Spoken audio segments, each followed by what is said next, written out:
அனைவருக்கும் வணக்கம்.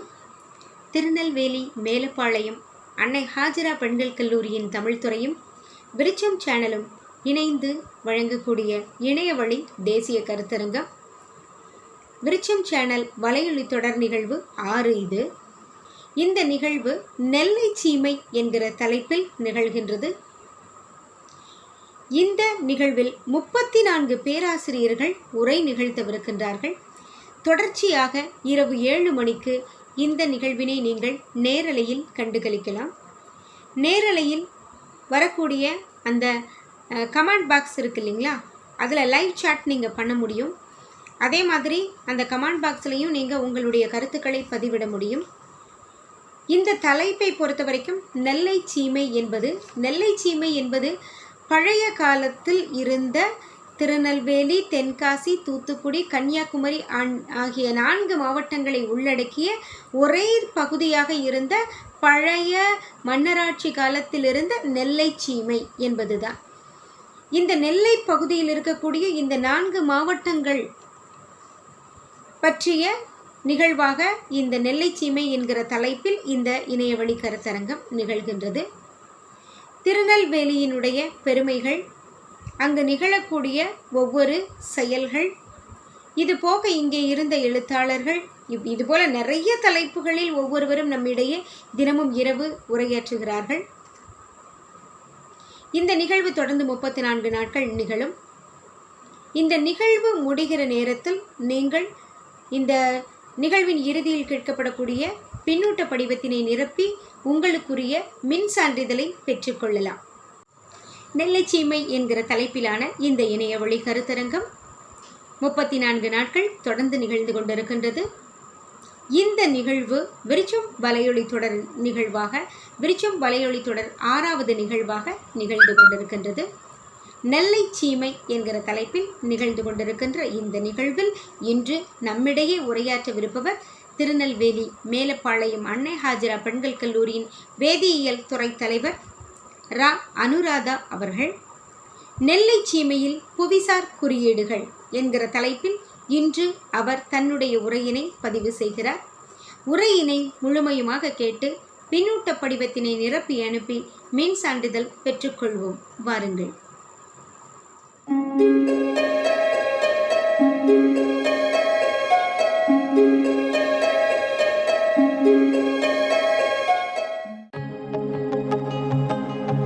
அனைவருக்கும் வணக்கம். நான் முனைவர் ரா. அனுராதா, வேதியியல் துறை தலைவர், அன்னை ஹாஜரா பெண்கள் கல்லூரி, மேலப்பாளையம், திருநெல்வேலி. நெல்லை சீமை குறித்த வலையொலி தொடரில் எனக்கு பேச வாய்ப்பளித்தமைக்கு முதற்கனே நன்றிகளை கூறிக்கொண்டு என்னுடைய தொடங்குகிறேன். நான் இங்கு பேச இருக்கும் தலைப்பு நெல்லை சீமையில் புவிசார் குறியீடுகள். அது என்ன புவிசார் குறியீடுகள் அப்படிங்கிறத தெரிஞ்சுக்கணும். Geographical indications. இந்த ஜியாகிரபிக்கல் இண்டிகேஷன்ஸ், புவிசார் குறியீடுகள் அப்படிங்கிறது இன்டெலெக்சுவல் ப்ராப்பர்ட்டி, அறிவுசார் சொத்து, அந்த தலைப்பில் வருது. அப்போ அறிவுசார் சொத்துனா என்னென்னு நம்ம தெரிஞ்சுக்கணும். சொத்து அப்படின்னு சொன்னால் நம்மகிட்ட இருக்க வீடு, காரோ, லேண்டு இல்லை நகைகளை தான் சொத்து நினைப்போம். ஆனால் சொத்து 2 வகையாக பிரிக்கப்படும். ஒன்று டேஞ்சிபிள் ப்ராப்பர்ட்டி, இன்னொன்று இன்டேஞ்சிபிள் ப்ராப்பர்ட்டி. டேஞ்சிபிள் ப்ராப்பர்ட்டி அப்படின்னா தொட்டு உணரக்கூடிய சொத்துக்கள். இன்டேஞ்சிபிள் அப்படிங்கிறது தொட்டு உணர முடியாத சொத்துக்கள். தொட்டு உணரக்கூடிய சொத்துக்களில் தான் நம்ம இந்த காரு, வீடு, லேண்டோ இதெல்லாம் வரும். இது மறுபடியும் அசையும் சொத்துக்களாகவும் அசையா சொத்துக்களாகவும் பிரிக்கலாம். இந்த தொட்டு உணர முடியாத சொத்துக்கள் அப்படிங்கிறது தான் அறிவுசார் சொத்துக்கள். தொட்டு உணரக்கூடிய சொத்துக்களுக்கெல்லாம் இப்போ நம்ம சொத்து வாங்கணும், வீடு வாங்கணும்னா நம்ம பேரில் பத்திரம் பதிவு பண்ணியிருப்போம், ரெஜிஸ்டர் ஆஃபீஸில் போய் பதிவு பண்ணியிருப்போம். இந்த அறிவு சார்ந்த சொத்துக்கள், தொட்டு உணர முடியாத சொத்தெல்லாம் என்ன பண்ணுறது? அப்போ அதையும் நம்ம ரெஜிஸ்டர் பண்ணணும் இல்லையா நம்ம பேரில். நம்மளோட ப்ராப்பர்ட்டி, நம்மளுடைய சொத்து. இப்போ நம்ம ஒரு புத்தகத்தில் ஒரு ஆர்டிக்கிள் எழுதுகிறோம், இல்லை ஏதாவது இசை அமைக்கிறோம், சிற்பங்கள் செய்கிறோம், இல்லை திரைப்படங்கள் எடுக்கிறோம் அப்படின்னா என்னுடைய திரைப்படம், என்னுடைய புத்தகம் அப்படிங்கிறத வேறு யாரும் அதை காப்பி பண்ணிடக்கூடாது, நகல் எடுத்துடக்கூடாது. அதை தன்னுடையதுன்னு சொல்லி வேறு யாரும் சொல்லிடக்கூடாது. அப்போ அதற்கான உரிமையை நான் வாங்கணும் இல்லையா? அதை தான் இன்டெலெக்சுவல் ப்ராப்பர்ட்டி ரைட்ஸ் அப்படின்னு சொல்கிறாங்க. அறிவுசார் சொத்து உரிமை. அந்த அறிவுசார் சொத்து உரிமையில் நம்ம இந்தியாவில் பார்த்திங்கன்னா 7 வகையில் நம்ம சொத்துக்களை, அறிவுசார்ந்த சொத்துக்களுக்கு உரிமைகள் பெறலாம். அதில் முதல்ல வர்றது பதிப்புரிமை, காப்பிரைட். நான் சொன்ன மாதிரி புத்தகங்கள் எழுதுறது, இல்லை இசையமைப்புகள், இல்லை ஓவியங்கள், சிற்பங்கள், கணினி, இதுக்கெல்லாம் என்னுடையது, இதை நான் தான் செஞ்சேன் அப்படின்னு சொல்லி அதற்கான ஆவணங்களை சமர்ப்பித்து முதல்ல நமக்கு ரெஜிஸ்டர் பண்ணிட்டோம் அப்படின்னா நமக்கான உரிமை கிடைக்கும், காப்பிரைட்ஸ் வாங்குறது. அடுத்து 2வது வர்த்தக முத்திரைகள் அப்படின்னா ட்ரேட்மார்க்ஸ். இப்போ அவுடி கார் அப்படின்னு பார்த்தீங்கன்னா 4 சர்க்கிள் ஒன்றோட ஒன்று பிணைஞ்சிருக்கும் சைடில். இதே ஒலிம்பிக்ஸ் அப்படின்னா 5 சர்க்கிள், மேலே 3 கீழே 2 அப்படின்னு இருக்கும். அப்போ அதெல்லாம் அதுக்கான முத்திரை. அந்த ஒலிம்பிக் ட்ரேட்மார்க்லேயும் பார்த்தீங்கன்னா அந்த கலரும் இருக்கும். முதல்ல வரது ப்ளூ கலர், அடுத்து பிளாக். அந்த கலர் மாறினா கூட அது பொய், அது உண்மையான ட்ரேட்மார்க் கிடையாது. இது BMW இல்லை பெப்சி இல்லை கொக்கோகோலா, அப்போ அதுங்களுக்கு அந்த மாதிரி ஒவ்வொரு நிறுவனத்துக்கும் ஒவ்வொரு விற்பனைக்கும் பார்த்திங்கன்னா ஒரு முத்திரை இருக்கும். அந்த முத்திரையை வேறு யாரும் காப்பி பண்ணக்கூடாது, அதை பயன்படுத்தி அவங்களோட ப்ராடக்ட்டை விற்கக்கூடாது. அப்போ அதுக்கான ஒரு உரிமை வாங்கணும். அதுக்கு பேர் வர்த்தக முத்திரைகள். இந்த காப்புரிமைங்கிறது நான் ஏதாவது புதுசாக கண்டுபிடிச்சிருக்கேன், இல்லை டெக்னிக்கலாக நான் ஏதாவது கண்டுபிடிச்சிருக்கேன், இல்லை ப்ரிப்ரேஷன் மெத்தட் புதுசாக கண்டுபிடிச்சிருக்கேன் அப்படின்னா அதற்கு உரிமை வாங்கணும். அதுக்கு பேர் காப்புரிமை இல்லை பேட்டன்ட் ரைட்ஸ் அப்படின்னு சொல்லுவாங்க. அடுத்து 4வதாக உள்ளது வடிவமைப்பு, டிசைன், யூட்டிலிட்டி இல்லை மாடல். இப்போது கார் எடுத்துக்கோங்க, அப்படி காருக்குன்னு ஒரு டிசைன் இருக்குது. அந்த டிசைனை இன்னொருத்தர் அதை காப்பி அடிக்கக்கூடாது. அப்படி அடித்தாங்க அப்படின்னா அவங்க மேலே அவங்க கேஸ் போடலாம். அப்போ ஒவ்வொருத்துக்கும் ஒரு யூட்டிலிட்டி இல்லை மாடல், இந்த உஷா ஃபேன் அப்படின்னா இதற்கு இந்த மாடல் இருக்குது அப்படிங்கிறதுக்கு அவங்க காப்பிரைட்ஸ் வாங்கியிருக்காங்க. அதுக்கு பேர் வடிவமைப்பு, யூட்டிலிட்டி மாடல் அப்படின்னு சொல்கிறாங்க. அடுத்து 5வது உள்ளது பொருட்களின் புவியியல் குறியீடுகள் இல்லைன்னா புவிசார் குறியீடுகள். இதை தான் நம்ம சொல்கிற ஜியாகிரபிக்கல் இண்டிகேஷன்ஸ். புவியியல், புவிசார் அப்படின்னா எந்த இடத்துல ஒரு பொருள் எந்த இடத்துல தயாரிக்கப்படுகிறது, இல்லை உற்பத்தி செய்யப்படுகிறது, இல்லை அந்த இடத்துல பதப்படுத்தப்படுகிறதா, இல்லை அந்த பிராந்தியத்தை சேர்ந்ததா அப்படின்னா அந்த இடத்துக்குன்னு ஒரு தனி அந்த இடத்தோட பேரோட அந்த பொருள் பேர் சேர்ந்து வரும். இதை தான் ஜியாகிரபிக்கல் இண்டிகேஷன்ஸ் இல்லை புவிசார் குறியீடுகள்னு சொல்லுவாங்க. இதில் எக்ஸாம்பிள் பார்த்தீங்கன்னா நம்ம மைசூர் பாக்கு, இல்லை டார்ஜிலிங் டீ, இல்லைனா அரேபிய குதிரை அப்படிலாம் கேள்விப்பட்டிருப்பீங்க. இதெல்லாம் பார்த்தீங்கன்னா அரேபியாவில் இருக்க குதிரை, எல்லா ஊர்லேயும் குதிரை இருக்குது, அது என்ன அரேபிய குதிரை. அப்போ அதுக்குன்னு ஒரு தனித்துவம் இருக்குது. அப்போ அந்த தனித்துவத்தை அந்த ஊரோட பேரோட சேர்த்து சொல்கிறதுனால அதை புவியியல் குறியீடுகள் இல்லைனா புவிசார் குறியீடுகள் அப்படின்னு சொல்கிறாங்க. அடுத்த வகை தாவர வகைகள் மற்றும் விவசாயிகளின் உரிமைகள் பாதுகாப்பு, பிளான்ட் ப்ரீடர்ஸ் ரைட் அப்படிங்கிறாங்க. புதுசாக ஒரு பிளான்ட் ப்ரீடிங் கண்டுபிடிச்சாங்கன்னா அதை அவங்க பாதுகாக்கிறதுக்கு உரிமை கேட்டு கவர்மெண்ட்டில் அப்ளை பண்ணலாம். 7வது உள்ளது குறைக்கடத்தி ஒருங்கிணைந்த சுற்றுகள், தளவமைப்பு இல்லை வடிவமைப்பு. இங்கிலீஷில் சொல்லணும்னா IP protection of integrated circuit. இந்த 7ம் தான் இன்டெலெக்சுவல் ப்ராப்பர்ட்டி, அறிவுசார் சொத்துக்களில் வருது. இந்த ஒவ்வொரு அறிவுசார் சொத்துக்கும் ஒரு சட்டம் இயற்றப்பட்டிருக்கு. இந்தியன் கவர்மெண்ட்டில் பதிப்புரிமை சட்டம், வர்த்தக முத்திரைகள் சட்டம், காப்புரிமை சட்டம் அப்படின்னு ஒவ்வொன்றுத்துக்கும் லா போட்டிருக்காங்க. அப்போ அதன் கீழே எதெல்லாம் வருது, அதை எப்படி பதிவு பண்ணலாம், அதுக்கு என்னென்ன ஆவணங்கள் சமர்ப்பிக்கப்படணும் அப்படின்லாம் அதில் வரையறுக்கப்பட்டிருக்கு. இப்போ இதில் நம்ம பார்க்க போகிறது பொருட்களின் புவியியல் குறியீடுகள், ஜியாகிரபிக்கல் இண்டிகேஷன்ஸ் அப்படின்னு சொன்னோம்.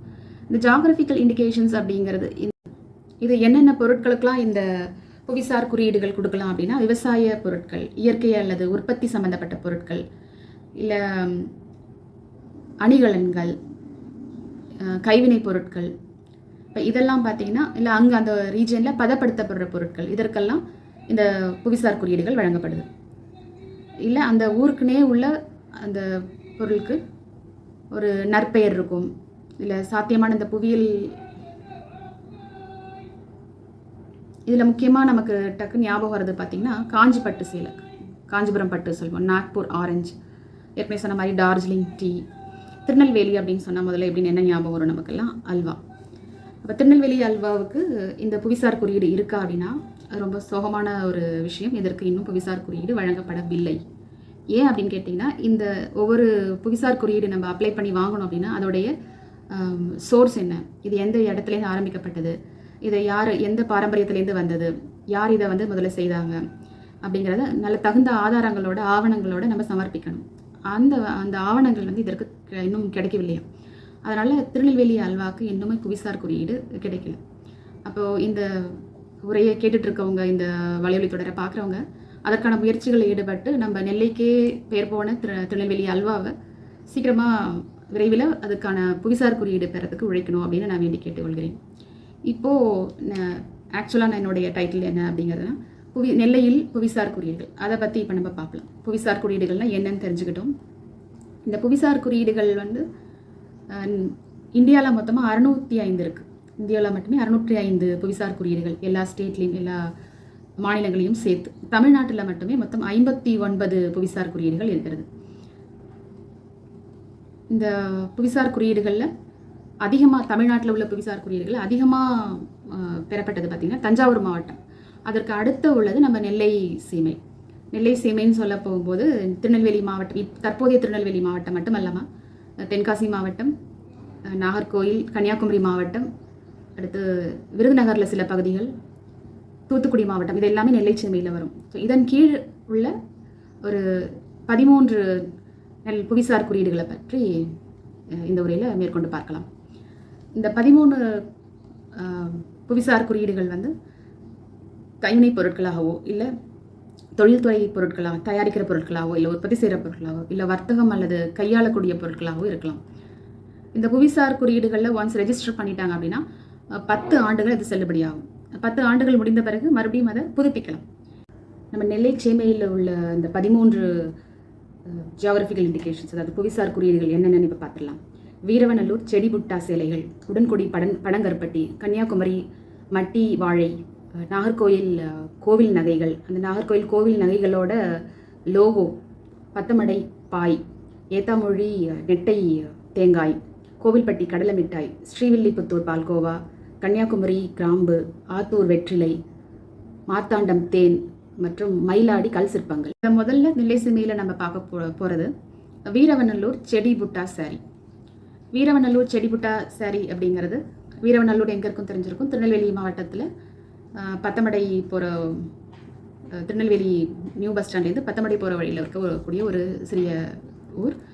இந்த வீரவநல்லூர் மட்டும் இல்லாமல் அதை சுற்றி உள்ள பகுதிகள், வெள்ளாங்குழி, புதுக்குடி போன்ற ஊர்களில் இந்த செடி புட்டா சேலைகள் வந்து நெய்யப்படுகிறது. இந்த வீரவநல்லூர் செடி புட்டா சேலைகளுக்குன்னு என்ன தனித்துவம் அப்படின்னா, இதில் செடி புட்டா அந்த பேர்லேருந்து என்ன தாவரங்களோ இல்லை பூக்களோடைய வடிவங்கள் வந்து நம்ம இந்த சாரியோட பார்டர்லேயும் இந்த புட்டா சின்ன சின்ன சர்க்கிள்ஸ் மாதிரி உடம்பு பூராவும் இருக்கும். இது நார்மலாக எல்லா சாரியும் இருக்கிறதானே, இதில் என்ன தனித்துவம் அப்படின்னு கேட்பீங்க. மற்ற சேலைகளில் பார்த்தீங்கன்னா அது எம்ப்ராய்டரியாகவோ இப்போ ரீசெண்டாக வந்திருக்கு ஆரி ஒர்க்காகவும் இருக்கும். ஆனால் இதில் முழுவதுமாக கைகளால் நெய்யப்பட்டது. அந்த செடியும் தாவரங்களோட படங்களுமே கைகளால் மட்டுமே நெய்யப்பட்ட சேலை இது.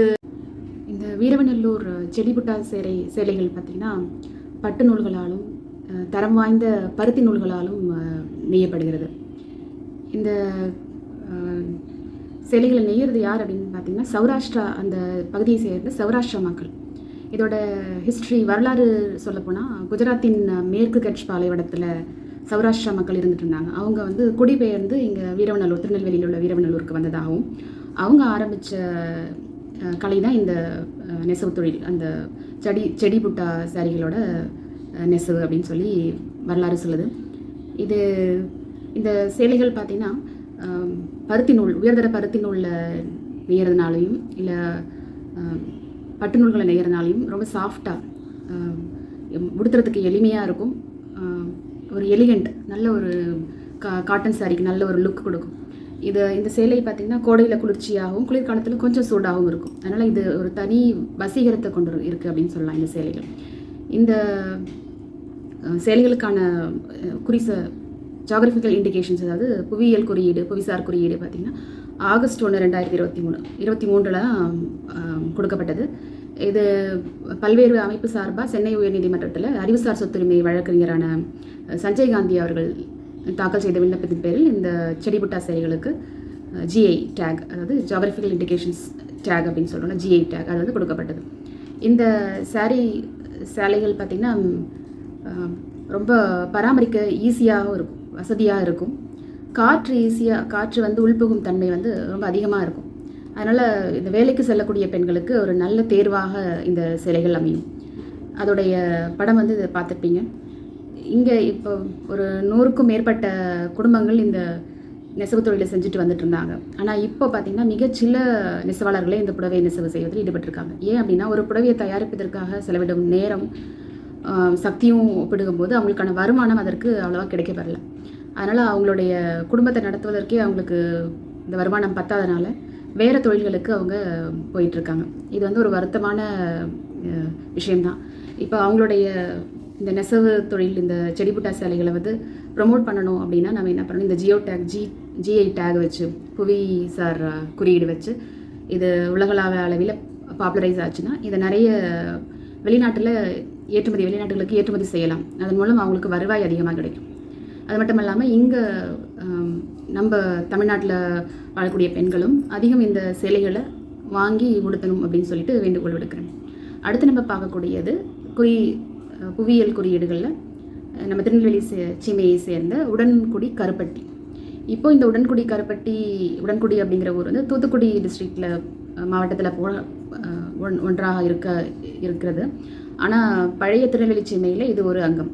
திருநெல்வேலிக்கு அருகில் உள்ள உடன்குடி, அப்புறம் தூத்துக்குடிக்கு மிக அருகில் உள்ள வேம்பார் அப்படிங்கிற ஊரில் வந்து இது கருப்பட்டி அதிக அளவில் உற்பத்தி செய்யப்படுகிறது. இது வந்து நம்ம திருநெல்வேலிக்கு ஒரு பெருமை சேர்க்கும் விதமாக தான் இருக்குது. இதற்கான GI டேக் புவிசார் குறியீடு அக்டோபர் 3, 2023 அந்த வருடம் தான் இதற்கு கிடைக்கப்பெற்றது. இந்த விண்ணப்பத்தை வந்து யார் பெற்று வாங்கினாங்க அப்படின்னா, திருநெல்வேலி மாவட்ட பனைப்பொருட்கள் கூட்டுறவு கூட்டமைப்பு மற்றும் காப்புரிமை தகவல் மையம், அந்த மையம், அதுக்கப்புறம் இவங்க அன்னை தெரசா மகளிர் பல்கலைக்கழகத்தோடு இணைந்து TNSTC தமிழ்நாடு அறிவியல் மற்றும் தொழில்நுட்ப கவுன்சில் இவங்களோட சேர்ந்து தாக்கல் செய்த மனு, அதன் பேரில் தான் இந்த அக்டோபர் 3, 2023 இதுக்கான GI டேக் கிடைக்கப்பெற்றது. இந்த பகுதியில் பனை வெல்லம் தயார் செய்கிற முறை வந்து இன்று வரைமே பாரம்பரியமாக இருக்குது. மற்ற எல்லா ஊர்லேயுமே பனங்கருப்பட்டி செய்கிறாங்க. பட் இங்கே செய்கிற பனங்கருப்பட்டி பார்த்திங்கன்னா முற்றிலும் பாரம்பரியம், எந்தவித ரசாயன பொருட்களும் சேர்க்கப்படாமல் பாரம்பரிய முறையிலேயே செய்கிறாங்க. நவீன யுத்திகள் எதுவுமே, மிஷினரிஸ் எதுவுமே இதில் வந்து பயன்படுத்துறது கிடையாது.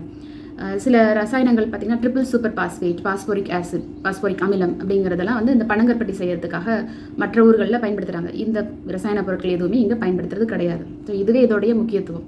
இன்னொன்று, இந்த உடன்குடி கருப்பட்டி பார்த்திங்கன்னா இதுக்குன்னு ஒரு டேஸ்ட், ஒரு மனம் வந்து நல்லா இருக்குதுன்னு சொல்கிறாங்க.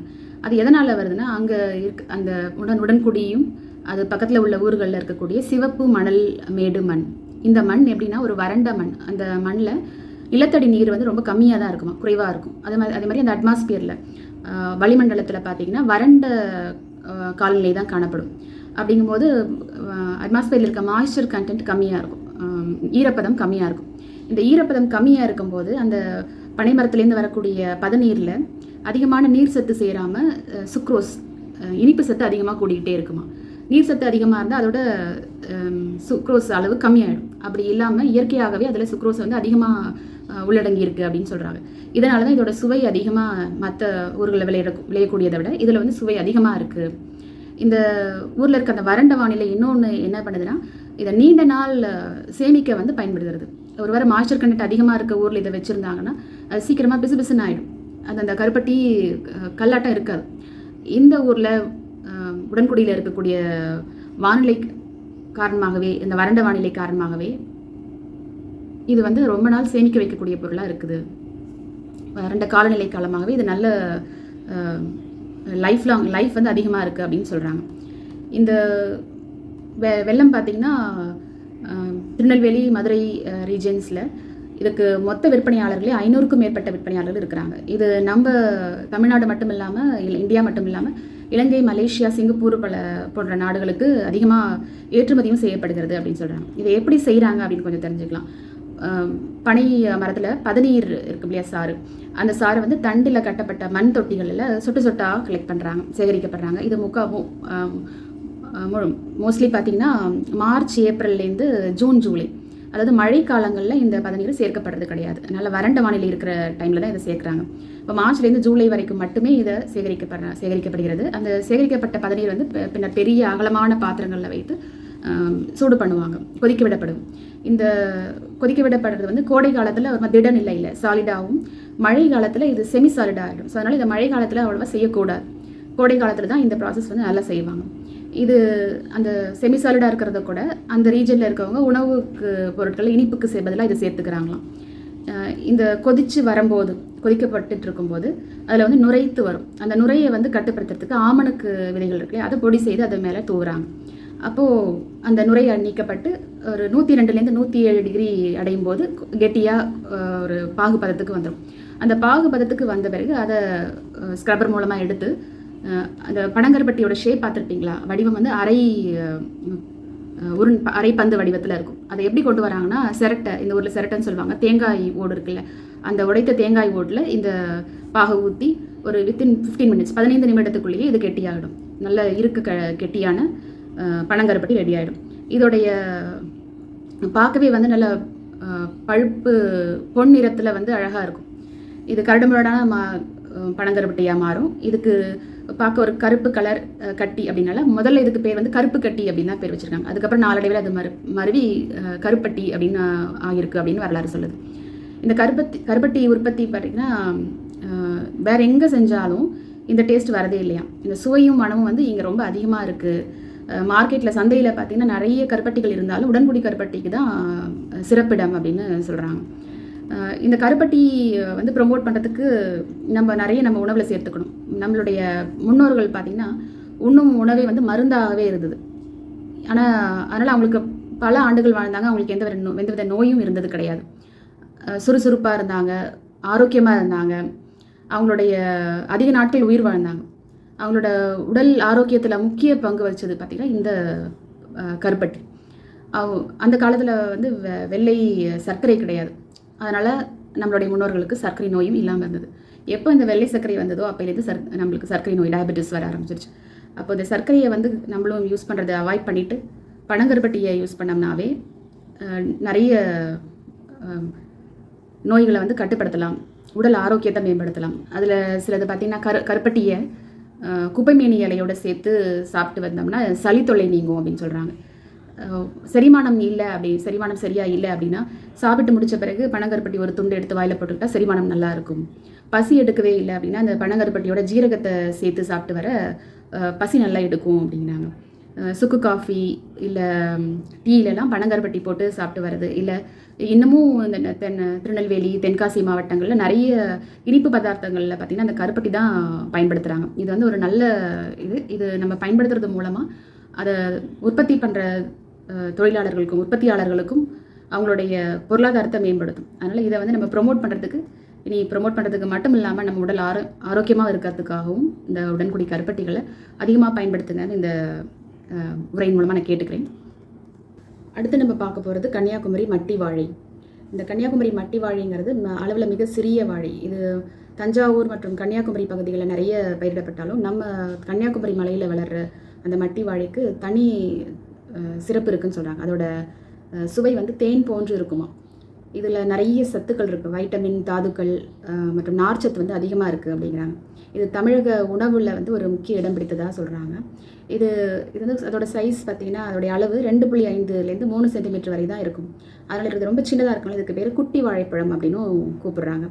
இந்த வாழைப்பழம் கல்குளம் மற்றும் விலவங்கோடு தாலுக்காகளில் வந்து செழித்து வளர்கின்றன. அகத்தீஸ்வரம், தோவாளை, திருவட்டாறு வட்டாரங்களில் பொதுவாக பரவலாக பயிரிடப்படும் பயிராகவும் இது இருக்கிறது. மற்ற பகுதியில் வேரூன்றி விளைஞ்சாலும் கன்னியாகுமரியில் விளையக்கூடிய மட்டி வாழைப்பழங்களுக்கு இனிமையான மனமும் தேன் போன்ற சுவையும் அதிகமாக இருக்குது அப்படின்னு சொல்கிறாங்க. இந்த பழம் வந்து மற்ற வாழைப்பழம் மாதிரி நேராக வளர்றது கிடையாது. கொத்து இல்லாமல் மட்டி வந்து விரல் மாதிரி வளைஞ்சு, முதலையோட விரல் மாதிரி வளைஞ்சிருக்கிறதுனால இதுக்கு முதலை விரல் வாழைப்பழம் அப்படின்னு கூட இன்னொரு பேரும் இருக்குது. இது நிறைய மருத்துவ குணம் கொண்டு இருக்கிறது. அது இல்லாமல் இதில் சர்க்கரை சத்து கம்மியாக தான் இருக்கும் இந்த மட்டி வாழையில். அதனால் குழந்தைகளுக்கு அளிக்கக்கூடிய சிறந்த உணவாக இருக்கும். குழந்தைகளுக்கு வாழைப்பழம் கொடுத்தா சளி பிடிக்கும் அப்படின்னு சொல்லுவாங்க. இதில் சர்க்கரை அளவு கம்மியாக இருக்கனால அந்த மாதிரி சளி பிரச்சனைகள்லாம் வராது.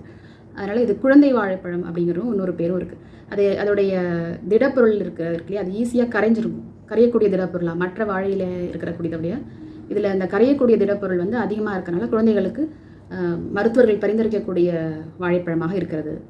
இதுக்கு ஜியோ டேக், அதாவது ஜியோகிராஃபிக்கல் இண்டிகேஷன், GI டேக் எப்போ வாங்கினாங்க அப்படின்னா ஜூலை 31, 2023ஆம் ஆண்டு கடைசியாக நம்ம தமிழ்நாட்டில் வாங்கப்பட்ட கடைசியாக வாங்கிய புவிசார் குறியீடு இதுதான். 59வது புவிசார் குறியீடு தமிழ்நாட்டில் வாங்கப்பட்டது கன்னியாகுமரி மட்டி வாழை. இது ஜியோகிராஃபிக்கல் இண்டிகேஷன் வாங்குறதுனால இது கன்னியாகுமரி மட்டி வாழை அப்படின்னு சொல்லி மார்க்கெட்டில் மற்ற வாழைப்பழங்களை சட்டவிரோதமாக விற்பனை செய்ய முடியாது. அதுக்கான ரைட்ஸ் வந்து வாங்கியிருக்காங்க. இந்த மட்டி வாழை அப்படிங்கிறது திருவிதாங்கூர், அதாவது பிரிக்கப்படாத தமிழ்நாடு, கேரளா மலைகள்லேயே அங்கே மட்டுமே செழிப்பாக வளரக்கூடிய வகை வாழையாம்.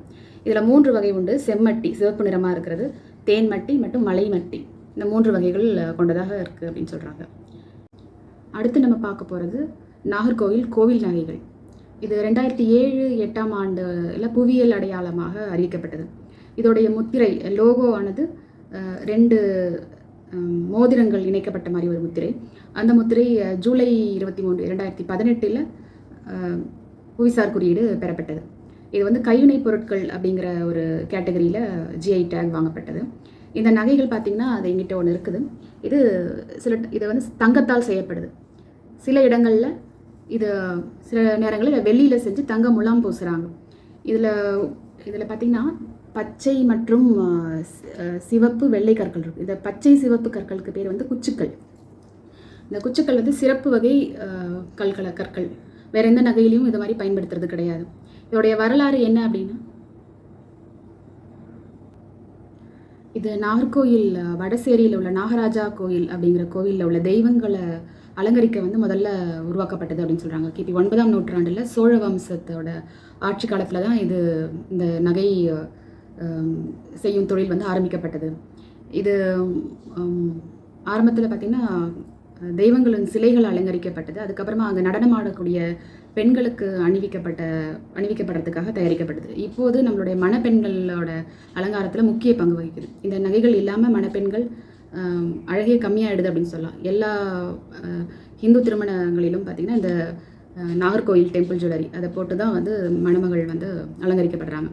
இந்த நாகர்கோயில் வடசேரி சமூகத்தை சேர்ந்த ஒரு 60 குடும்பங்கள் வந்து இந்த காலத்தால் அழியாத பொக்கிஷங்களை இன்னமும் உருவாக்கிட்டு இருக்கிற கலையிலே தங்களுடைய வாழ்க்கையை அர்ப்பணிச்சுட்டு இருக்கிறாங்க. இந்த கோயில் நகைகள் பார்த்திங்கன்னா இதில் நம்ம நாட்டில் மட்டும் இல்லாமல் இதோடைய வசீகரம் அமெரிக்கா ஐரோப்பா நாடுகளையும் இழுத்து விட்டுருக்குன்னு சொல்லலாம். அங்கேருந்து நிறைய வந்து நம்ம நாட்டிலேருந்து ஏற்றுமதி பண்ணப்பட்டு அங்கே போகுது. இந்த வடசேரி சமூகத்தை சேர்ந்த கைவினை கலைஞர்களோட ஒவ்வொருத்தரோட திறமையும் அந்த ஆர்வமும் நிபுணத்துவம் பார்த்திங்கன்னா அந்த நகைகளில் வந்து நல்லா தெரியும். இந்த பிரம்மாண்டம் அதில் அதோடைய ஸ்பெஷாலிட்டி என்னென்னா, அது பாருங்கள், சாமிகளோட உருவங்கள் போடப்பட்டிருக்கும். மயிலோ இல்லை அப்படியே ஒரு நுணுக்கமான வடிவமைப்பு இருக்கும். இந்த வடிவமைப்பால் தான் ஈர்க்கப்பட்டு இந்த நகைக்கு இது மாதிரி எங்கேயுமே செய்ய முடியல. வேறு எங்கேயாவது செய்தாலும் அது வெள்ளியில் செய்யப்பட்டு தங்கமுலாம் பூசும்போது சீக்கிரமாக அதோட கலர் போயிடுது, வெளுத்துருது அப்படின்னு சொல்கிறாங்க. இந்த நகை மட்டும் அவ்வளோ சீக்கிரத்தில் வெளுக்காது. அந்த தங்கம் தொடுதல் அப்படிங்கிற ஒரு ப்ராசஸ் வந்து அதில் பண்ணுறாங்க. அதில் தனித்துவம் என்னென்னா, வெள்ளியில் அலங்கரித்து தங்க பூச்சி அது மேலே பூசுகிறாங்க இல்லையா, இதோட ஒவ்வொரு அடுக்கும் அந்த தங்கம் இல்லாமல் கவனமாக பூசுகிறாங்க அப்படிங்கிறாங்க.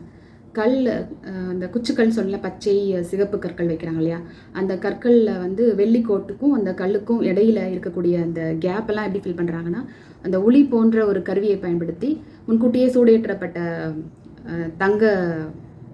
தகடு இருக்கு இல்லையா, அதை வந்து மேற்பரப்பில் உறுதியாக பதிக்கப்பட்ட பிறகு அந்த கற்களோட அழகு அவ்வளோ அழகாக தெரியுது, தெளிவாக தெரியுது.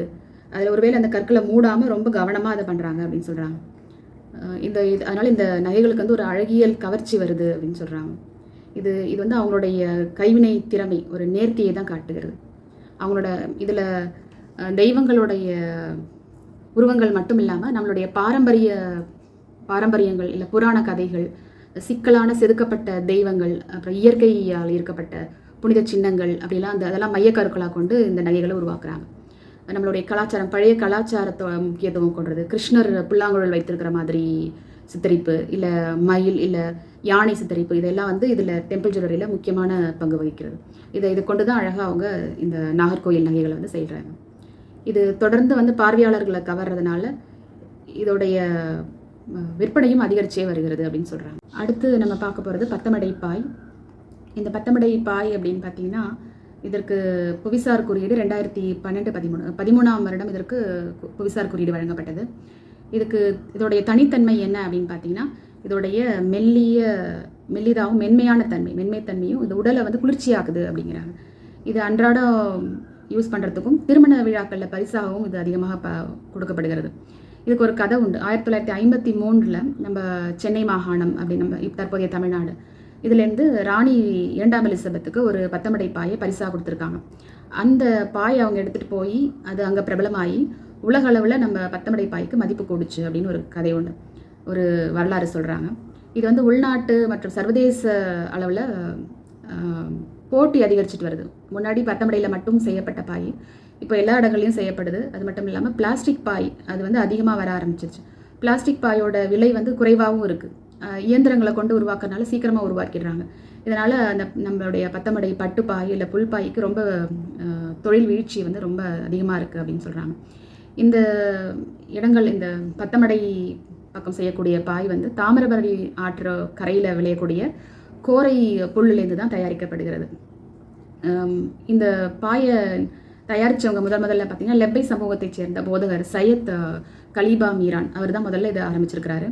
அவர் பத்தமடையில் குடியேறும் போது அவருக்கு வேறு தொழில் செய்யணும் அப்படின்னு சொல்லி இந்த தொழிலை ஆரம்பித்ததாக சொல்கிறாங்க.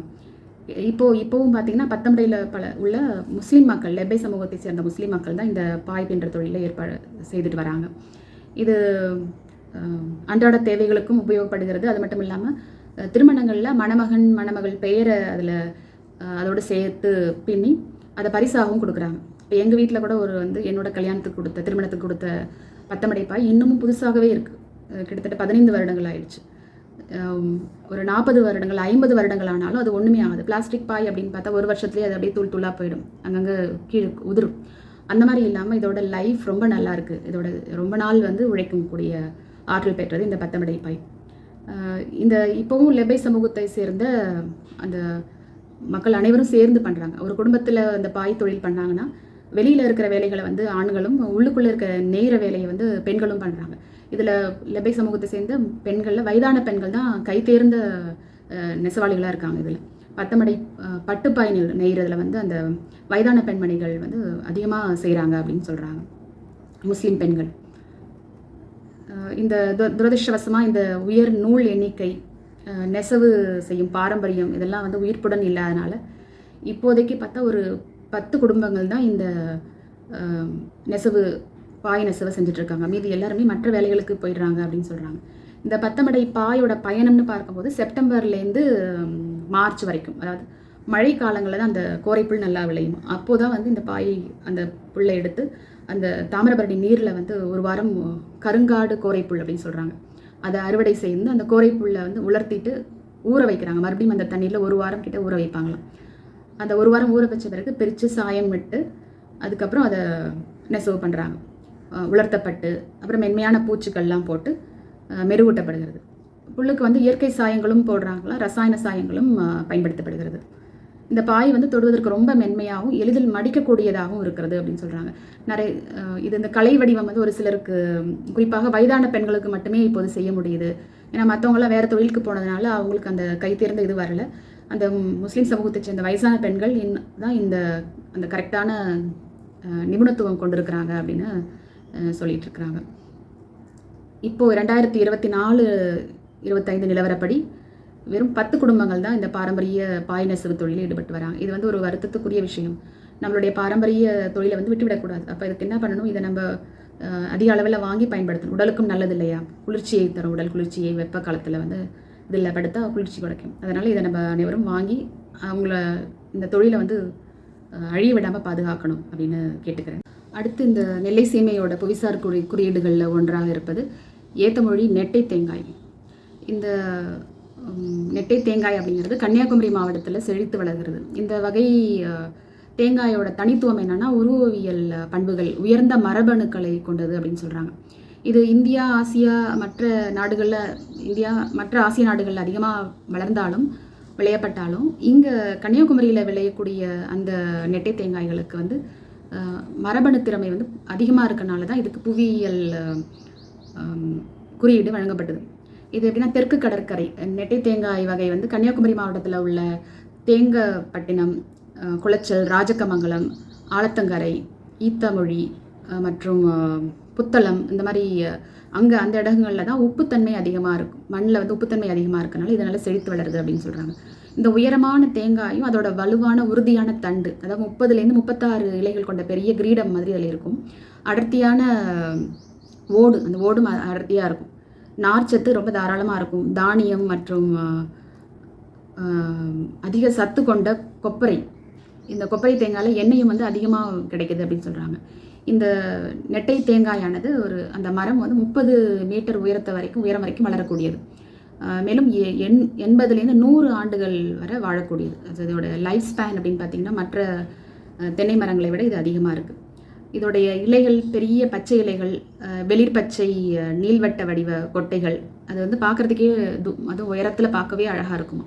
இது ஒரு மானாவாரி பயிர். இதில் இந்த வகை தென்னை மரங்களில் மற்ற தென்னை மரங்களில் வரக்கூடிய பூர்வீக நோய்களோ இல்லை பூச்சியோ அப்படி இதில் அண்டாது. அந்தளவுக்கு இந்த தென்னைக்கு நோய் எதிர்ப்பு சக்தி அதிகமாக இருக்குது அப்படின்னு சொல்கிறாங்க. கோட்டார் தேங்காய் என அழைக்கப்படும் இதில் வந்து உமி நீக்கப்பட்ட தேங்காய்க்கு பேர் கோட்டார் தேங்காய். இது வந்து தமிழ்நாடு முழுவதும் இதுக்கு நிறைய கிராக்கி இருக்குது, நிறைய மார்க்கெட்டில் தேவைப்படுது, அதிக அளவில் சந்தைகளில் விற்கவும் படுகிறது.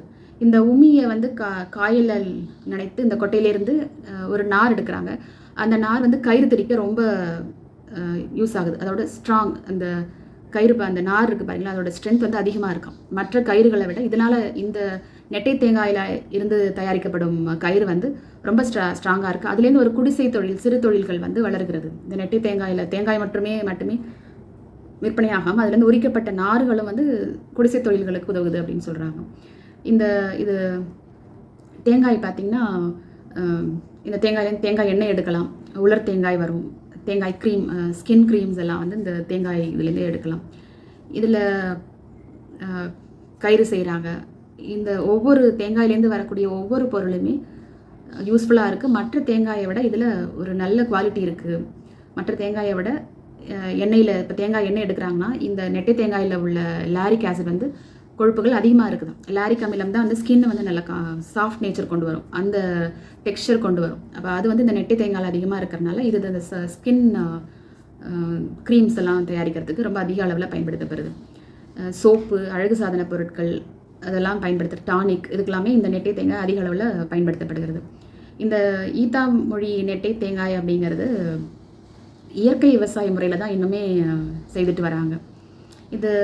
இந்த பூர்வீகமான உயரமான தேங்காய் எப்போது குறியீடு வாங்குச்சு அப்படின்னா 2008ஆம் ஆண்டு புவியியல் குறியீடு பெறப்பட்டது. இந்த தேங்காய்க்குன்னு ஒரு தனி பண்பு இருக்கிறனால 2023ஆம் ஆண்டு நம்ம இந்திய அஞ்சல் துறை 5 ரூபாய் மதிப்புள்ள ஒரு உரையை கூட இந்த நெட்டை தேங்காய் வச்சு வெளியிட்டிருக்காங்க. இப்போ அந்தளவுக்கு இது ஒரு பாப்புலர் தேங்காய் வகையை சேர்ந்தது. அடுத்து இந்த வரிசையில் வர்றது கோவில்பட்டி கடலை மிட்டாய். கோவில்பட்டி இப்போ வந்து தூத்துக்குடி மாவட்டத்தில் இருந்தாலும் அது முன்னாடி நம்ம நெல்லை சிமேல் பகுதியில் இருந்தது. இது இந்த கடலை மிட்டாய் சிக்கி அப்படின்னு சொல்கிறாங்களே, இது 2020ஆம் ஆண்டில் தான் புவிசார் குறியீடு கிடைக்கப்பட்டது. இதுக்கும் பெருமை என்னென்னா, தாமிரபரணி நீர், அந்த இயற்கையான சர்க்கரை, அதுதான் இயற்கையான பொருட்கள் சேர்த்ததுனால தான் இந்த சிக்கிக்கு அந்த அளவுக்கு டேஸ்ட் இருக்குது அப்படின்னு சொல்கிறாங்க. இதோட கதை என்னென்னு பார்ப்போம். 1940 பொன்னப்ப நாடார் அப்படின்னு சொல்லிட்டு இந்த கோவில்பட்டியை சேர்ந்தவர் இனிப்பு பண்டங்கள் வந்து விற்பனை செய்துட்டு இருந்தார். அப்போது அங்கே இருக்கிற மக்கள் வந்து அவங்க வீடுகளில் இருக்கிற வெள்ளத்தை வந்து கையால் நொறுக்கி அதில் நிலக்கடலை இருக்குல்லையே அதை சேர்த்து அரைச்சி உருட்டி வைத்து ஒரு இனிப்பு மாதிரி செய்து சாப்பிட்டுட்டு இருக்காங்க. அதை பார்த்த உடனே அவர் இதை வியாபாரமாக்கலாம் அப்படின்னு சொல்லி நிறைய முறையில் முயற்சி செய்திருக்காரு. கடைசியாக வந்து இந்த வெள்ளத்தை பாகு மாதிரி காய்ச்சி அதில் வெள்ளை தண்ணீரை கொதிக்க வச்சு பாகு காய்ச்சி அதில் வந்து நிலக்கடலையை 1-2மா சேர்த்து அதை சுவையை கூட்டுறதுக்காக கொஞ்சம் ஏலக்காய் பொடியை சேர்த்து அந்த கலவையை ஒரு தட்டில் போட்டு கையாலே அழுத்திட்டு அது குளிர்ந்ததும் துண்டு துண்டாக வெட்டி எடுத்திருக்காரு. அப்படி வந்தது தான் இந்த கடலை மிட்டாய். அந்த கடலை மிட்டாயில் பார்த்திங்கன்னா அதுக்கு முன்னாடி இந்த ரவுண்ட் ஷேப்பில் உருட்டி வச்சுருப்பாங்க. அதுக்கு பதிலாக இவர் வந்து தட்டையான வடிவம், ஸ்கொயர் பீசஸ், ரெக்டாங்கிள் பீசஸ் அப்படி வந்து கொண்டு வந்தார். அப்போ அதில் வெட்டப்பட்டு அதில் மீதி இருக்கும் இல்லையா, வெட்டப்பட்டது போக மீதமுள்ள இருக்கு, அதெல்லாம் வந்து பக்கத்தில் உள்ள பள்ளிகளுக்கு இனாமாக கொடுத்துருக்காரு. இந்த மாதிரி தான் அவருடைய இந்த சிக்கி கோவில்பட்டி கடலை மிட்டாய் வந்து பாப்புலர் ஆச்சு. இந்த கோவில்பட்டி கடலை மிட்டாய் இதுக்கு டேஸ்ட்டும் பார்த்திங்கன்னா நம்ம தாமிரபரணி தண்ணீர் தான். இப்போது இந்த 2025ஆம் வருடம் வரைக்கும் 30,000 கிலோ கடலை மிட்டாய் வந்து சிக்கி விற்பனை செய்யப்படுவதாகவும் 20,000 கிலோ துண்டுகள் வந்து தினமும் விற்கப்படுது அப்படின்னு சொல்கிறாங்க. இந்த குறுகிய கீற்றுக்கள் வந்து திருவிழாக்களில் இல்லை பள்ளிகளில் வந்து பிறந்தநாள் விழாக்களுக்கு சாக்லேட்டுக்கு பதிலாக கொடுக்கறதுக்கு அப்படின்னு வாங்கிட்டு போகிறாங்க. முன்னாடி வெறுமனே விற்றது இப்போது அழகாக பீஸ் போட்டு அதை ஒரு பிளாஸ்டிக் கவரில் ஒவ்வொரு பீஸும் தனித்தனியாக விற்கிறாங்க. அப்போ இதுக்கு நம்ம ஜியோகிராஃபிக்கல் இண்டெக்ஸ் GI டேக் கிடைச்சது வந்து இது உலகளவில் இந்த சிக்கியை வந்து பிரபலப்படுத்தும் அப்படின்னு நம்புகிறோம். இந்த கோவில்பட்டி வட்டார கடலை மிட்டாய் உற்பத்தியாளர்கள் வந்து யார் இந்த ஜியோ டேக் வாங்கினாங்கன்னா அங்கே உற்பத்தியாளர்கள் தான். அவங்க செஞ்ச தாக்கல் படி இதற்கு 2020 ஜியோகிராஃபிக்கல் இண்டெக்ஸ் GI டேக் வந்து கொடுத்துட்டாங்க. இதோடைய அழகான நறுமணம், அந்த சுவை தான் இதோடைய தனித்துவம். அந்த சுவை எங்கேருந்து வருதுன்னா நம்ம தாமிரபரணி தண்ணீர்லேருந்து வருது. இப்போது அதில் கொஞ்சம் கொஞ்சம் மாறுபாடு பண்ணலாம் அப்படின்னு அந்த சிக்கி மேலே, அந்த கடலை மிட்டாய் மேலே இளஞ்சிவப்பு இல்லை மஞ்சள் நிறங்களில் துருவிய தேங்காய்களை போட்டு அதை டெக்கரேட் பண்ணி இப்போ விற்க ஆரம்பிக்கிறாங்க. இதில் இந்த நிலக்கடலை இருக்கிறதுனால, வெல்லம் இருக்கிறதுனால இது புரோட்டீன் ரிச், புரதம், வைட்டமின், தாதுக்கள், ஊட்டச்சத்துக்கள் கொண்ட ஒரு நல்ல உணவாக, ஒரு மருத்துவ குணம் கொண்ட உணவாக கருதப்படுகிறது. இந்த புவிசார் குறியீடு லிஸ்ட்டில் இருக்கிறது ஸ்ரீவில்லிபுத்தூர் பால்கோவா. ஸ்ரீவில்லிபுத்தூர் வந்து தற்போது விருதுநகர் மாவட்டத்தில் வந்தாலும் அந்த பண்டைய காலத்தில் நெல்லை சீமையோட ஒரு பகுதியாக தான் இருந்தது. இது 2019ஆம் ஆண்டு இந்த ஸ்ரீவில்லிபுத்தூர் பால்கோவாவிற்கு புவிசார் குறியீடு கிடைக்கப்பட்டது. இந்த பால்கோவாவில் தனித்துவம் என்ன அப்படின்னா, அந்த மற்ற இடத்துல செய்கிற பால்கோவாவோட இங்கே இருக்கிற பசுவின் பால் வந்து அந்த சர்க்கரை சேர்க்கும் போது அதுக்கு ஒரு தனி சுவை வரதா சொல்கிறாங்க. அந்த ஸ்ரீவில்லிபுத்தூர் மற்றும் அதை சுற்றியுள்ள பகுதிகளில் வளர்க்கப்படும் பசுவிடமிருந்து வரக்கூடிய பாலுக்குன்னு இருக்கிற சுவை தான் இந்த பால்கோவாவுக்கு சுவையை கொடுக்குது அப்படின்னு சொல்கிறாங்க. இந்த பால்கோவாவோட செய்முறை வந்து வட இந்தியாவிலேருந்து தோன்றதாக கூறப்படுது.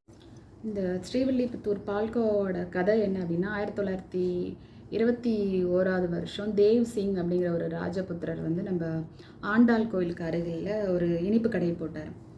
அந்த இனிப்பு கடையில் அவர் விதவிதமான இனிப்புகள் செய்து விட்டுட்டுருக்காரு. அப்போது நம்ம ஆண்டாள் கோயிலில் பிரசாதம் கொடுத்துருக்காங்க. அந்த பிரசாதம் வந்து பாலினால் செய்யப்பட்ட ஒரு பிரசாதம். அப்போ அதையும் பார்த்துட்டு அங்கே கிடைக்கக்கூடிய மேற்கு தொடர்ச்சி மலையில் அடிவாரத்தில் தான் இந்த ஸ்ரீவில்லிபுத்தூர் இருக்குது.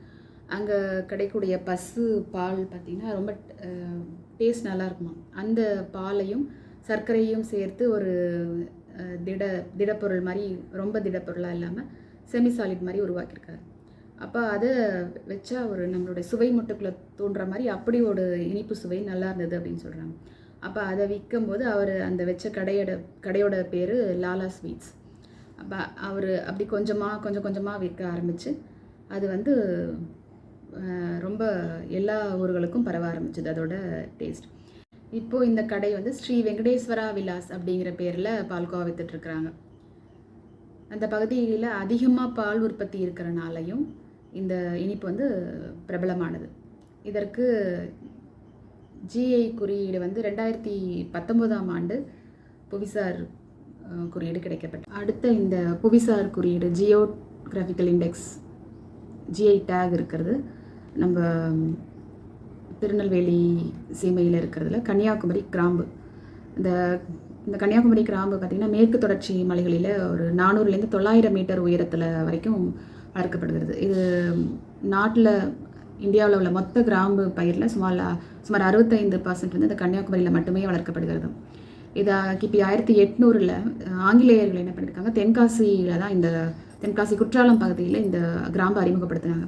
அது அங்கிருந்து கொஞ்சம் கொஞ்சமாக கன்னியாகுமரி மாவட்டத்தோட தடை செய்யப்பட்ட காடுகள் எல்லாம் பரவி வளர ஆரம்பித்தது. இந்த கன்னியாகுமரியில் விளையக்கூடிய இந்த கிராம்புகளுக்கு நறுமண எண்ணெய் வந்து அதிகமாக இருக்குது அப்படின்னா, மற்ற ஊர்களில் விளையக்கூடியதில் 18% தான் அந்த நறுமண எண்ணெய், அதுக்கு பேர் யூஜினால் அப்படின்னு சொல்லுவாங்க. அந்த எண்ணெய் 18% தான் இருக்கும். ஆனால் அந்த கன்னியாகுமரியில் விளையக்கூடிய கிராம்பில் 21% வரைக்கும் யூஜினால் இருக்குது. இதுதான் இதோட தனித்துவம். இதில் வந்து நறுமணமும் இதுவும் ரொம்ப அதிகமாக இருக்குது அப்படின்னு சொல்கிறாங்க. இதோடைய புவிசார் குறியீடு 2019ஆம் ஆண்டு கிடைக்கப்பட்டது. இது அங்கே இருக்கக்கூடிய மாரமலை தோட்டக்காரர்களும் பிளாக் ராக் ஹில் தோட்டக்காரர்களும் சேர்ந்து முயற்சி செய்து இந்த புவிசார் குறியீடு வாங்கியிருக்காங்க. இங்கே இதில் ஒரு கிலோவுக்கு 700லேருந்து 800 வரை இதை விற்றா கிடைக்குது இந்த விவசாயிகளுக்கு. இந்த மற்ற கிராம்புகளை விட இதுக்கு கொஞ்சம் அதிகமாகவே கிடைக்குது. இதற்கு காரணமே இதோட அந்த தனித்துவம், அந்த நறுமணம் தான். இந்த கிராம்பானது எதற்கெல்லாம் பயன்படுது, மசாலா பொருளில் பயன்படுது, பிரியாணிக்கு பயன்படுகிறது. அது மட்டும் இல்லாமல் நறுமண திரவியங்கள், நறுமண பொருட்கள் தயாரிக்கவும், இது அழகு சாதன பொருட்கள் அதுக்கெல்லாமே இது பயன்படுது. இது வீரபுலி காப்பு காடுகளுக்கு மேலே உள்ள மலைகளில், வெள்ளிமலை அங்கே பகுதிகளில் 1878 ஏக்கருக்கு இது வளர்க்கப்படுகிறது. மகேந்திரகிரியிலேருந்து கன்னியாகுமரி வரைக்கும் உள்ள மேற்கு தொடர்ச்சி மலைகள் பூராவும் இந்த கிராம்பு பயிர் தான் பயிரிடப்பட்டிருக்கிறது. இங்கே மழை அப்படின்னு பார்த்தா ஒரு கடல் மூடு பனியும் போதுமான மழை, போதுமான சூரிய கதிர்கள் இதனால் இருக்கனால இயற்கையாகவே உலர்த்தப்படுகிறது. அங்கேயே வந்து தனியாக அதை பறிச்சுட்டு வந்து உலராமல் அந்த இடத்துலையும் அழகாக உலர்த்தப்படுகிறது. அதுவே அதோடைய நறுமணத்திற்கு முக்கிய காரணமாக இருக்கும். இயற்கையாகவே உலர்த்தப்படுறது அதற்கு ஒரு காரணம், தனித்துவத்துக்கு. அடுத்து இந்த புவிசார் குறியீடில் இருப்பது ஆத்தூர் வெற்றிலை. ஆத்தூர் இப்போ வந்து தூத்துக்குடி மாவட்டத்தில் இருந்தாலும் அது நம்ம திருநெல்வேலி சீமையில் ஒன்றாகும். இதுக்கு இந்த ஆத்தூர் வெற்றிலை தான் முதல் வெற்றிலை வகை தமிழ்நாட்டிலிருந்து புவிசார் குறியீடு பெறப்பட்டதுன்னு சொல்கிறேன். தமிழ்நாட்டில் பெறப்பட்ட 53வது பொருள் இந்த ஆத்தூர் வெற்றிலை. இந்த ஆத்தூர் வெற்றிலை எப்படி பயிரிடப்படுகிறது அப்படின்னா, இதற்கு என்ன தனித்துவம் அப்படின்னா, இதுவும் பொருணை நதி, நம்ம தாமிரபரணி ஆற்று நீரில் விளையக்கூடிய வெற்றிலை அப்படிங்கிறனால இதுக்கு காரத்தன்மை அதிகமாக இருக்குது அப்படின்னு சொல்கிறாங்க. மற்ற வெற்றிலையை விட இதுக்கு காரத்தன்மை அதிகமாக இருக்குது. இதற்கு விண்ணப்பம் GI டேக் வாங்குறதுக்கு விண்ணப்பித்தவங்க வந்து ஆத்தூர் வட்டார வெற்றிலை விவசாயிகள் சங்கம் மற்றும் மதுரை வேளாண் வணிக காப்பீட்டு மன்றம் இவங்கெல்லாம் சேர்ந்து இதற்கான GI டேக் வாங்கியிருக்காங்க. தூத்துக்குடி மாவட்டத்தில் ஆத்தூர், ராஜபதி, சொக்கப்பாலகரை, மாராந்தலை, வெள்ளக்கோயில், மெலாட்டூர், சேர்ந்த பூமங்கலம், வாழவல்லான், கொர்க்கை, உமரிக்காடு இந்த ஆகிய ஊராட்சிகளில் தான் முக்கியமாக இது பயிரிடப்படுகிறது. இதற்கு GI டேக் வாங்கின நாள் வந்து மார்ச் 31, 2023. இதுலேயும் சஞ்சய் காந்தி வழக்கறிஞர் அவர்கள் வந்து உதவி செய்து இதற்கு GI டேக் வாங்கி கொடுத்துருக்கிறார். இந்த தமிழ்நாட்டில் தூத்துக்குடி மாவட்டத்தில் 200 ஹெக்டேர் பரப்பளவில் இந்த வெற்றிலை வந்து சாகுபடி செய்கிறாங்க. ஆரம்ப காலத்தில் இந்த பொருணை நதி தாமிரபரணி ஆற்று நீர் தான் ஆத்தூர் வெற்றிலைக்கு நீர்ப்பாசன ஆதாரமாக இருந்திருக்கு. இந்த வெற்றிலை வந்து 3 வகைப்படும். நாட்டு கொடி, பச்சை கொடி மற்றும் கற்பூரி அப்படின்னு 3 வகை வெற்றிலை உண்டு. இதற்கு என்ன தனித்துவம்னு சொன்ன மாதிரி காரத்தன்மை. இந்த வெற்றிலையோட இலைகள் பார்த்திங்கன்னா மற்ற இலைகளோட ஒப்பிடும்போது அதோடைய இலை காம்பு வந்து நீளமாக இருக்குமா. இதை பேக் பண்ணும்போது இந்த இலைக்காம்போ நீண்ட இலைக்காம்பு இருக்கிறதுனால ஈரப்பதம் வெற்றிலையோட புத்துணர்ச்சியை அப்படியே தக்க வைக்குது, அதோடைய ஆயுளை அதிகரிக்குது, சீக்கிரமாக வாடாமல் ரொம்ப நேரம் வந்து அது வாடாமல் காக்கப்படுது. இதுதான் மற்ற வெற்றிலைகளை விட நம்ம ஆத்தூர் வெற்றிலைக்கான வந்து தனித்துவம். இந்த வெற்றிலை எங்கெங்கெல்லாம் உபயோகப்படுத்துகிறாங்கன்னா, அனைத்து வகை விழாக்கள், திருமணங்கள், வீடு புகு விழா, திருவிழாக்கள், அப்புறம் கோவில் விழாக்கள், இங்கே எல்லாமே வெற்றிலை வந்து பயன்படுத்தப்படுகிறது. சொன்ன மாதிரி இதுதான் முதல் வெற்றிலை தமிழ்நாட்டிலேயே புவிசார் குறியீடு பெறப்பட்டது. மார்த்தாண்டம் தேன். தமிழகத்தில் தென்கோடியில் உள்ள ஒரு வித்தியாசமான நகரம் வந்து மார்த்தாண்டம். இந்த நகரத்துக்கு தேன் நகரம்னே பேர் வந்துருச்சு. ஏன்னா 100 ஆண்டுகளுக்கு மேலே இந்த தேனீ வளர்ப்பில் வந்து இந்த பழமையான நகரமானது இந்த மார்த்தாண்டம். டாக்டர் ஸ்பென்சர் ஹாட்ச் அப்படிங்கிறவர் 1924ஆம் ஆண்டு உள்ளூர் மக்களுக்கு தேனீ வளர்ப்பு கலையை கைவினை பயிற்சி அளிக்க தொடங்கினார். அப்போத்திலேருந்து இப்போ வரைக்கும் தேனீ வளர்ப்பு வந்து கடின உழைப்பு, அறிவுத்தன்மை, தளம் அதெல்லாம் போட்டு அங்கே இருக்க தேனீ வளர்ப்பாளர்கள் தேனீக்கு புவிசார் குறியீடு கிடைக்கிற வரைக்கும் உழைச்சிருக்காங்க. இந்த தேனோட கலர் வந்து அம்பர் கலரில் இருக்கும். இது புளிப்பு மற்றும் கார சுவை சேர்ந்து தனித்துவமான மலர் சுவையை கொடுக்குறது. மற்ற தேன்கள் இந்த மாதிரி புளிப்பு மற்றும் கார சுவை சேர்ந்துருக்காது. இது இந்த மார்த்தாண்டம் தேனுக்கே உரித்தான சுவை. இந்த மார்த்தாண்டம் தேனுக்கு GI டேக் வாங்குறதுக்கு ஃப்ரெஷ் மில் ஆயில்ஸ் மூலம் கன்னியாகுமரி மாவட்டத்தில் உள்ள மார்த்தாண்டம் தேனீ வளர்ப்போர் கூட்டுறவு சங்கம் புவிசார் குறியீடு பெறத்துக்காக அப்ளை பண்ணியிருக்காங்க. ஸோ அங்கே தமிழ்நாடு காதி மற்றும் கிராம தொழில் வாரியம் அவங்களுக்கு உதவி செய்து இந்த குறியீடு கிடைக்க பெறத்துக்கு அவங்க மட்டும் இல்லாமல் வழக்கறிஞர், இந்த தயாரிப்புக்கான பதிவு நோடல் அதிகாரியான IP வழக்கறிஞர், அந்த இன்டெலெக்சுவல் ப்ராப்பர்ட்டி வழக்கறிஞரான சஞ்சய் காந்தி அவர்கள் அப்ளை பண்ணி இதற்கு வாங்கி கொடுத்துருக்காரு GI டேக். 2023ஆம் ஆண்டு இதற்கு GI டேக் வழங்கப்பட்டது. இந்த அடர் அம்பு நிறத்திலான தேன் அப்படின்னு பார்த்தீங்கன்னா இதோடைய pH அதிகமாக இருக்குமா, அதாவது அதிகமாக இருக்கனால தான் அதுக்கு அந்த காரத்தன்மை இருக்குது அப்படின்னு சொல்கிறாங்க. இது கன்னியாகுமரி மாவட்டத்தில் உள்ள காகுளம் மற்றும் விளவங்கோடு தாலுக்காக்களில் அதிகமாக உற்பத்தி செய்யப்படுகிறது.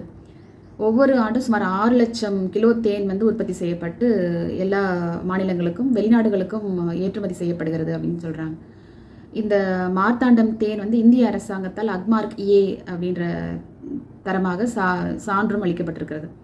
இந்த தேனை பதப்படுத்தும் முறை வந்து ஒரு தனித்துவமானது. தேன் கூட்லேருந்து பிரித்தெடுக்கப்படுற தேனை எடுத்து மெழுகு பூசப்பட்ட ட்ரம்மில் வந்து ஒரு 4 to 9 மாதங்கள் வரை சேமித்து வைப்பாங்களாம். இந்த இந்த சேமித்து வைக்கிற காலங்களில் தேனின் அடர்த்தியை மாற்ற உதவுவதோடு அதில் உள்ள அழுக்கு வந்து தானாகவே அசுத்தங்களை இயற்கையாகவே நீக்குகிறது அப்படின்னு சொல்கிறாங்க.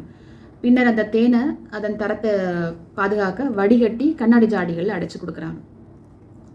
இந்த தேனுக்கு ஏன் தனி மவுஸ் அப்படின்னு பார்த்தீங்கன்னா, இங்கே இருக்க தேனீக்கள் மற்ற சாதாரண பூக்கள்லேருந்து தேன்களை சேகரிக்காமல் அங்கே இருக்க ரப்பர் காட்டுப்பகுதியில் ரப்பர் தோட்டங்கள் இருக்கு இல்லையா, அங்கே இருக்க காட்டுப்பூக்கள்லேருந்து அமிர்தத்தை சேகரிக்கிறதுனால தான் இந்த தேனுக்கு வந்து ஒரு நல்ல சுவை இருக்குது அப்படின்னு சொல்கிறாங்க. அந்த காரம் சேர்ந்த ஒரு புளிப்பு சுவை இருக்குது அப்படின்னு சொல்கிறாங்க. இதில் pH அளவு அதிகமாக இருக்கனால பாக்டீரியா க்ரோத்தும் கம்மியாக இருக்கும். அப்படி பாக்டீரியா சீக்கிரமாக வளர ஆரம்பிச்சிருச்சுன்னா தேன் வந்து சீக்கிரமாக வீணாக போயிடும். ஆனால் இந்த தேன் வந்து 18 மாதங்கள் இதோட லைஃப் அப்படின்னு பார்த்தீங்கன்னா 18 மாதங்கள் வரை நீண்ட ஆயுளை கொண்டிருக்கும். மற்ற அதில் எக்ஸ்பைரி டேட் போட்டிருப்பாங்க இல்லையா, தேன் வாங்கும்போது அதில் வந்து 1 வருஷம் தான் போட்டிருப்பாங்க மற்ற தேனுக்கு. பட் இந்த தேன் வந்து 18 மாதங்கள் 1.5 வருஷம் வரைக்கும் இதோட ஆயுளை கொண்டிருக்கு. இதோடைய தேன் தயாரிப்பு, பதப்படுத்துதல் இது எல்லாமே வந்து பாரம்பரிய முறைகளை மட்டுமே கையாண்டு தயாரிக்கப்படுகிறது. ஸோ இதுதான் இதோடைய இந்த தேனுக்கு புவிசார் குறியீடு கிடைக்கப்படுறதுக்கான காரணமாகும். நிலைச்சீமை புவிசார் குறியீடுகளில் பார்க்க போகிறது மயிலாடி கல் சிற்பங்கள். மயிலாடி கல் சிற்பங்களுக்கு GI டேக் ஜியோகிராஃபிக்கல் இண்டெக்ஸ் வந்து மார்ச் 31, 2023 அன்று தான் வந்து புவியியல் குறியீடு பெறப்பட்டது. தெற்கு தமிழ்நாட்டில் மயிலாடிங்கிற கிராமம், அங்கே கடவுள்கள் பிறக்கிறார்கள் அப்படின்னு சொல்கிறாங்க. இங்குள்ள கைவினை கலைஞர்கள் வந்து கோயில்களுக்கு சிலைகள், சிற்பங்கள், அலங்கார தூண்கள் அதெல்லாம் கல்லால் உருவாக்கி தராங்க. முழு கிராமமுமே தெய்வீகத்தை பிரதிபலிக்கிறது. நெல் வயல்களால் சூழப்பட்ட அந்த குடிசைகள் பார்த்திங்கன்னா சிற்பிகள் வேலை செய்கிறதுக்கு ரொம்ப ஏதுவாக இருக்குது அப்படின்னு சொல்கிறாங்க. கன்னியாகுமரி கூடங்குளம் நெடுஞ்சாலையில் அமைந்துள்ள இந்த கிராமம் ஒரு கூற்று இருக்குது, சேவல் கூவி பொழுது வெடியும், நிலை மாறி உளியின் ஓசை கேட்டு ஆதவன் உதிக்கும். இங்கே மயிலாடியில் இருக்கிற அத்தனை ஆண்களும் சிற்பிகள் அப்படின்னு சொல்கிறாங்க. இந்த மயிலாடி சிற்பிகள் எப்படி வந்தாங்கன்னு ஒரு கதை உண்டு. சுசீந்திரம் தானுமலைசாமி கோவில் பணிக்கு தஞ்சாவூர்லேருந்து சில சிற்பிகள் வந்திருந்தாங்களாம். குடும்பத்தோடு வந்திருந்தவங்க கோவில் பணிகள் செய்து முடிந்த பிறகு நிறைய பேர் வந்து திரும்ப தஞ்சாவூருக்கே சென்றுட்டாங்க. ஆனால் சிலர் மட்டும் இங்கேயே தங்கிவிட்டதாகவும் அந்த தங்கினவங்க தான் இங்கே சிற்பிகளாக மாறினாங்க, இங்கே சிற்பக்கலையை வளர்த்தார்கள் அப்படின்னு சொல்கிறாங்க. இங்கே வந்து 500க்கும் மேற்பட்ட குடும்பங்கள் வந்து சிற்பக்கலையில் ஈடுபட்டு வராங்க. இங்கே இருக்க சிற்பங்கள் செய்கிறது வந்து 400க்கும் மேற்பட்ட ஆண்டுகளாக பாரம்பரியமாக செய்துட்டு வராங்க. அங்கே ஒவ்வொரு தலைமுறையுமே செஞ்சுட்டு வராங்க அப்படின்னு சொன்னாங்க. இங்கே செதுக்கப்பட்டது வந்து சாமி சிலைகள் மட்டும் இல்லாமல் தலைவர் சிலைகள், விலங்குகள் சிலைகள், வீட்டு அலங்கார பொருட்கள், தூண்கள், வீட்டுக்கு கோவில்களுக்கான தூண்கள் அப்படி அதெல்லாம் செஞ்சு கொடுக்குறாங்க. நம்ம தமிழ்நாட்டில் மட்டும் இல்லாமல் கேரளா, மகாராஷ்டிரா, அந்தமான் மற்றும் வெளிநாடுகளுக்கும் அமெரிக்கா, மலேசியா, சிங்கப்பூர், மொரீஷியஸ் இந்த மாதிரி நாடுகளுக்கும் இந்த சிலைகள் வந்து ஏற்றுமதி செய்யப்படுகிறது. கடல் கடந்தும் இந்த சிலைகள் வந்து கொண்டாடப்படுகிறது அப்படின்னு சொல்கிறாங்க. இந்த கற்சிலைகள் குமரி மாவட்டத்தில் அங்கே இருக்க கற்களை கொண்டு தான் சிலைகள் செய்யப்பட்டு வருது. இப்போ சமீப காலத்தில் குமரி மாவட்டத்தில் சிலையை செய்ய கற்கள் வந்து எடுக்கக்கூடாது அப்படின்னு தடை செய்யப்பட்டு வருது.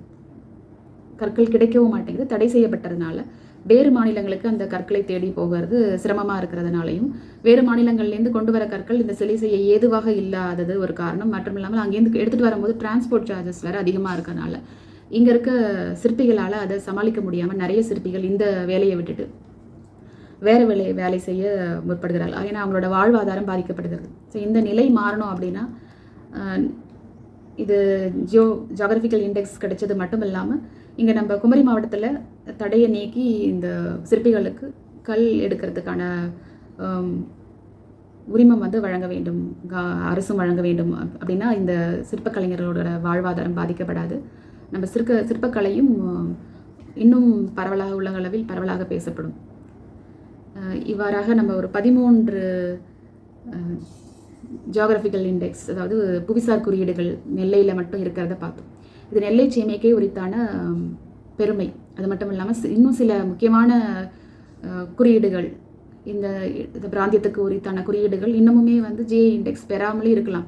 அதில் முக்கியமான ஒன்று நான் சொன்ன மாதிரி திருநெல்வேலி அல்வா. இதுவும் இல்லாமல் வேறு பொருட்கள் கிடைக்கப்பெறாத பொருட்களுக்கும் நம்ம முயற்சி செய்து அதோடைய மூலம் ஆவணங்களை தகவல்கள் மற்றும் ஆவணங்களை சேகரித்து இதற்கான ஜிஐ இண்டெக்ஸ் புவிசார் குறியீடுகளை விரைவில் பெற வேண்டும் என்று வேண்டி கேட்டுக்கொண்டு வாய்ப்பளித்தமைக்கு நன்றி கூறி விடைபெறுகிறேன். நன்றி.